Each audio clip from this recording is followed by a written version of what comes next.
पुस्तक का नाम गायत्री महाविज्ञान भाग 3। लेखक पंडित श्रीराम शर्मा आचार्य जी। विज्ञानमय कोश। ऑडियो 16। अन्नमय, प्राणमय और मनोमय, इन तीनों कोशों के उपरांत आत्मा का चौथा आवरण गायत्री का चौथा मुख विज्ञानमय कोश है। आत्मोन्नति की चतुर्थ भूमिका में विज्ञानमय कोश की साधना की जाती है।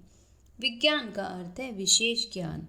साधारण ज्ञान के द्वारा हम लोक व्यवहार को अपनी शारीरिक, व्यापारिक, सामाजिक, कलात्मक, धार्मिक समस्याओं को समझते हैं। स्थूल में इसी साधारण ज्ञान की शिक्षा मिलती है। राजनीति, अर्थशास्त्र, शिल्प, रसायन, चिकित्सा, संगीत, वक्तृत्व, लेखन, व्यवसाय, कृषि, निर्माण, उत्पादन आदि विविध बातों की जानकारी विविध प्रकार से की जाती है। इन जानकारियों के आधार पर शरीर से संबंध रखने वाला सांसारिक जीवन चलता है। जिनके पास यह जानकारियाँ जितनी अधिक होंगी, जो लोक व्यवहार में जितना अधिक प्रवीण होगा, उतना ही उसका सांसारिक जीवन उन्नत, यशस्वी, प्रतिष्ठित, संपन्न एवं ऐश्वर्यवान होगा। किंतु इस साधारण ज्ञान का परिणाम स्थूल शरीर तक ही सीमित है। आत्मा का उससे कुछ हित संपादन नहीं हो सकता। देखा जाता है कि कई व्यक्ति धनवान, प्रतिष्ठित, नेता और गुणवान होते हुए भी आत्मिक दृष्टि से पिछड़े हुए होते हैं। कई मनुष्य आत्मा परमात्मा के बारे में बहुत बातें करते हैं। ईश्वर, जीव, प्रकृति, वेदांत, योग आदि के बारे में बहुत सी बातें पढ़ सुनकर अपनी जानकारी बढ़ा लेते हैं और बड़ी बड़ी बातें बढ़ चढ़कर करते हैं तथा साथियों पर अपनी विशेषता की छाप जमाते हैं। इतना करते हुए भी वस्तुतः उनकी आत्मिक धारणाएं निर्बल होती है। श्रद्धा और विश्वास की दृष्टि से उनकी स्थिति साधारण लोगों से कुछ अच्छी नहीं होती। गीता, उपनिषद, रामायण, वेद शास्त्र आदि सद्ग्रंथों के पढ़ने एवं सत्पुरुषों के प्रवचन सुनने से आत्मिक विषयों की जानकारी बढ़ती है, जो इस क्षेत्र में प्रवेश करने वाले जिज्ञासुओं के लिए आवश्यक भी है।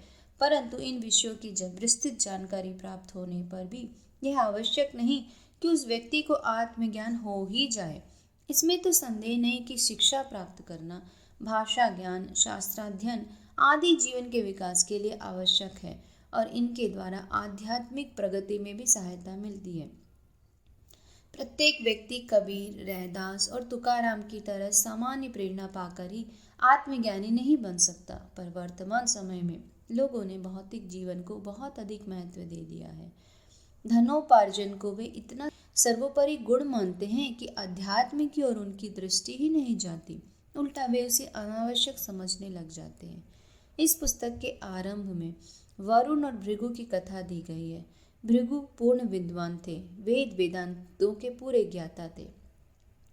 फिर भी जानते थे कि मुझे आत्मज्ञान, ब्रह्मज्ञान, विज्ञान प्राप्त नहीं है। इसलिए वरुण के पास जाकर उन्होंने प्रार्थना की कि हे भगवान, मुझे ब्रह्म ज्ञान का उपदेश दीजिए।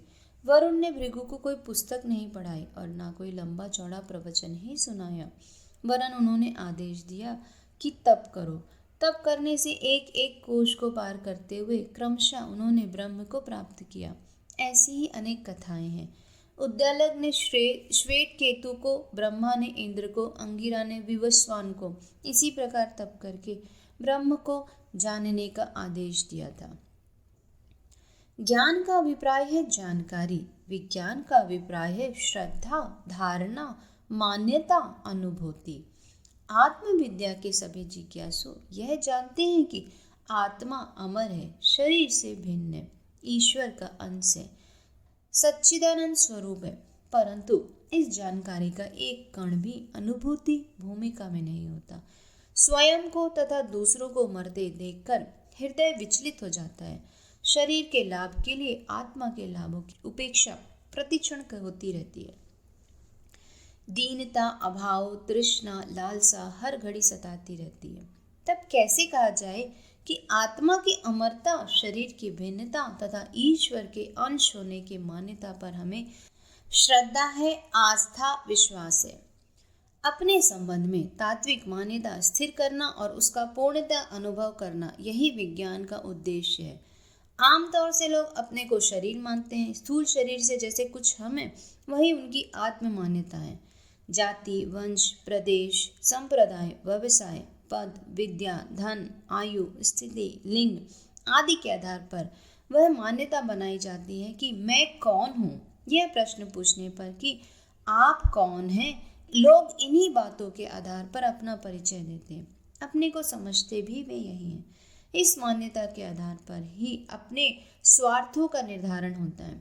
जिस स्थिति में स्वयं है, उसी स्थिति का अहंकार अपने में जागृत होता है और स्थिति तथा अहंकार की पूर्ति, तुष्टि तथा संतुष्टि जिस प्रकार होनी संभव दिखाई पड़ती है, वही जीवन की अंतरंग नीति बन जाती है। बाहर से लोग धर्म और सदाचार की सिद्धांतों और आदर्शों की बातें करते रहते हैं, पर उनका अंतःकरण उसी दिशा में काम करता है जिस ओर उनकी अंतरंग जीवन नीति प्रेरणा देती है। जब अपने को शरीर मान लिया गया है तो शरीर का सुख ही अभिष्ट होना चाहिए। इंद्रिय भोगों की, मौज मजे की, मान बढ़ाई की, ऐश आराम की प्राप्ति ही शरीर का सुख है।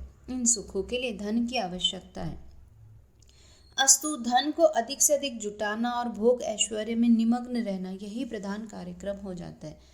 इसके अतिरिक्त जो किया जाता है वह तो एक प्रकार की तफरीह के लिए, विनोद के लिए होता है। ऐसे लोग कभी कभी धर्म चर्चा या पूजा पाठ भी करते देखे जाते हैं। यह उनका मन बहलाव मात्र है। स्थिर लक्ष्य तो उनका वही रहेगा जो आत्म मान्यता के आधार पर निर्धारित किया गया है। आमतौर से आज यही भौतिक दृष्टि सर्वत्र दृष्टिगोचर है। धन और भोग की छीना झपटी में लोग एक दूसरे से बाजी मारने में इसी दृष्टिकोण के कारण जी जान से जुटे हुए हैं। परिणाम स्वरूप जिन कलह क्लेशों का सामना करना पड़ रहा है वह सामने है। विज्ञान इस अज्ञान रूपी अंधकार से हमें बचाता है। जिस मनोभूमि में पहुंचकर जीव यह अनुभव करता है कि मैं शरीर नहीं वस्तुतः आत्मा ही हूँ, उस मनोभूमि को विज्ञानमय कोश कहते हैं। अन्नमय कोश में जब तक जीव की स्थिति रहती है तब तक वह अपने को स्त्री, पुरुष, मनुष्य, पशु, मोटा, पतला, पहलवान, काला, गोरा आदि शरीर संबंधी भेदों में पहचानता है। जब प्राणमय कोश में जीव की स्थिति होती है तो गुणों के आधार पर अपनत्व का बोध होता है। शिल्पी, संगीतज्ञ, वैज्ञानिक, मूर्ख, कायर, शूरवीर, लेखक, वक्ता, धनी, गरीब आदि की मान्यताएं प्राण भूमिका में होती हैं। मनोमय कोश की स्थिति में पहुंचने पर अपने मन की मान्यता स्वभाव के आधार पर होती है।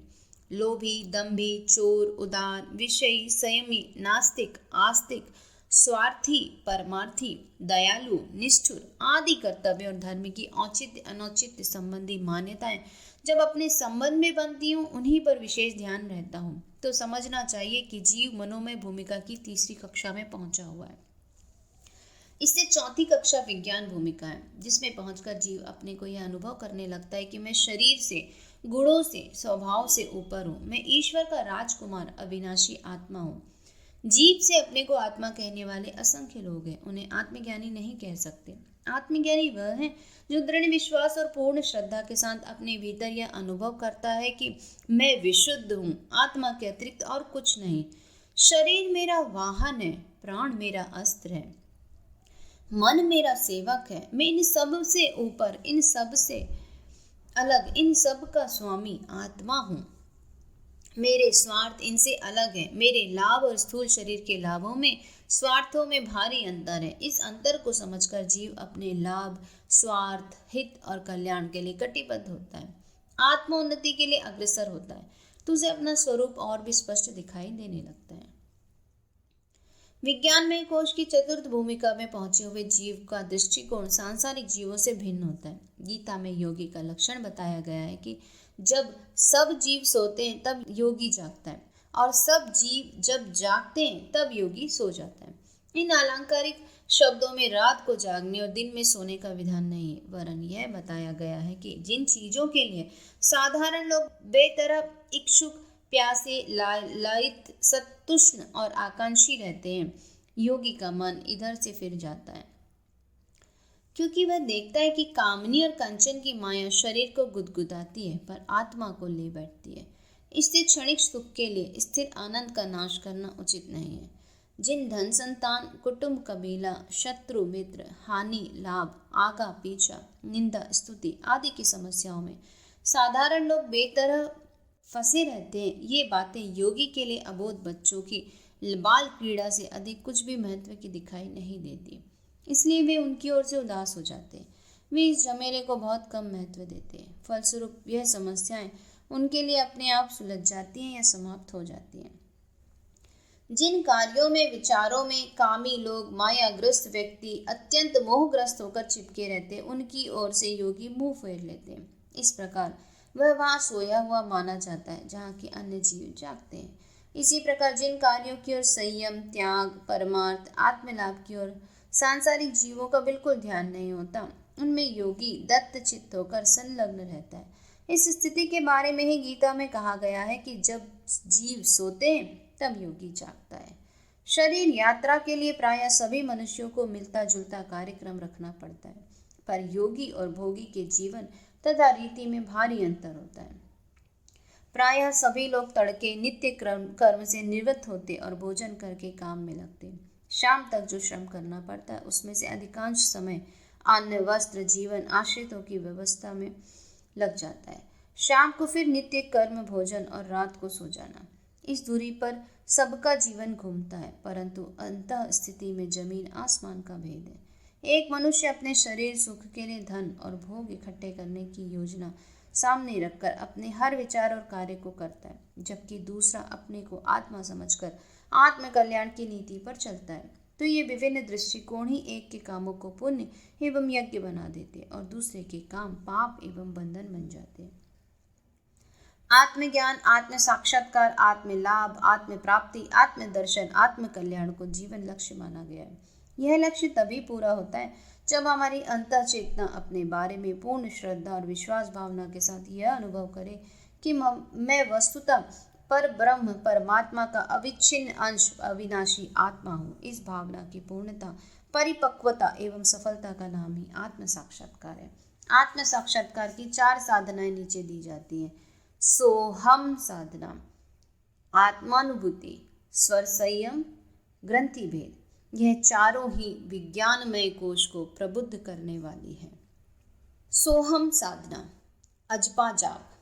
आत्मा के सूक्ष्म अंतराल में अपने आप के संबंध में पूर्ण ज्ञान मौजूद है। वह अपनी स्थिति की घोषणा प्रत्येक क्षण करती रहती है ताकि बुद्धि भ्रमित न हो और अपने स्वरूप को न भूले। थोड़ा सा ध्यान देने पर आत्मा की इस घोषणा को हम स्पष्ट रूप से सुन सकते हैं। उस ध्वनि पर निरंतर ध्यान दिया जाए तो उस घोषणा के करने वाले अमृत भंडार आत्मा तक भी पहुंचा जा सकता है। जब एक सांस लेते हैं तो वायु प्रवेश के साथ साथ एक सूक्ष्म ध्वनि होती है जिसका शब्द सो जैसा होता है। जितनी देर सांस भीतर ठहरती है अर्थात स्वाभाविक कुंभक होता है, उतनी देर आधे किसी विराम ध्वनि होती है, और जब सांस बाहर निकलती है तो हम जैसी ध्वनि निकलती है। इन तीनों ध्वनियों पर ध्यान केंद्रित करने से अजपा जाप की सोहम साधना होने लगती है। प्रातःकाल सूर्योदय से पूर्व नित्य कर्म से निपटकर पूरब को मुख करके किसी शांत स्थान पर बैठिए। मेरुदंड सीधा रहे, दोनों हाथों को समेटकर गोदी में रख लीजिए, नेत्र बंद रखिए। जब नासिका द्वारा वायु भीतर प्रवेश करने लगे तो सूक्ष्म कर्णेंद्रियों को सजग करके ध्यान पूर्वक अवलोकन कीजिए कि वायु के साथ साथ सो की सूक्ष्म ध्वनि हो रही है। इसी प्रकार जितनी देर सांस रुके अ और वायु निकलते समय हम की ध्वनि पर ध्यान केंद्रित कीजिए। साथ ही हृदय स्थित सूर्य चक्र के प्रकाश बिंदु में आत्मा के तेजों में स्फुलिंग की धारणा कीजिए। जब सांस भीतर जा रही हो और सो की ध्वनि हो रही हो तब अनुभव कीजिए कि ये तेज बिंदु परमात्मा का प्रकाश है। स अर्थात परमात्मा, अहम अर्थात मैं। जब वायु बाहर निकले और हम की ध्वनि हो तब उसी प्रकाश बिंदु में भावना कीजिए कि यह मैं हूँ। अ की विराम भावना परिवर्तन के अवकाश का प्रतीक है। आरंभ में उस हृदय चक्र स्थित बिंदु को सो ध्वनि के समय ब्रह्म माना जाता है और पीछे उसी की हम धारणा में जीव भावना हो जाती है। इस भाव परिवर्तन के लिए अ का अवकाश काल रखा गया है। इसी प्रकार जब हम समाप्त हो जाए, वायु बाहर निकल जाए और नई वायु प्रवेश करे, उस समय भी जीव भाव हटाकर उस तेज बिंदु में ब्रह्म भाव बदलने का अवकाश मिल जाता है। यह दोनों ही अवकाश अ के समान है, पर इनकी ध्वनि सुनाई नहीं देती। शब्द तो सो हम का ही होता है, सो ब्रह्म का ही प्रतिबिंब है, प्रकृति का प्रतिनिधि है, हम जीव का प्रतीक है। ब्रह्म, प्रकृति और जीव का सम्मिलन इस अजपा जाप में होता है। सोहम साधना में तीनों महाकारण एकत्रित हो जाते हैं, जिनके कारण आत्म जागरण का स्वर्ण सुयोग एक साथ ही उपलब्ध होने लगता है। सोहम साधना की उन्नति जैसे जैसे होती जाती है, वैसे ही वैसे विज्ञानमय कोश का परिष्कार होता जाता है। आत्मज्ञान बढ़ता है और धीरे धीरे आत्म साक्षात्कार की स्थिति निकट आती चलती है।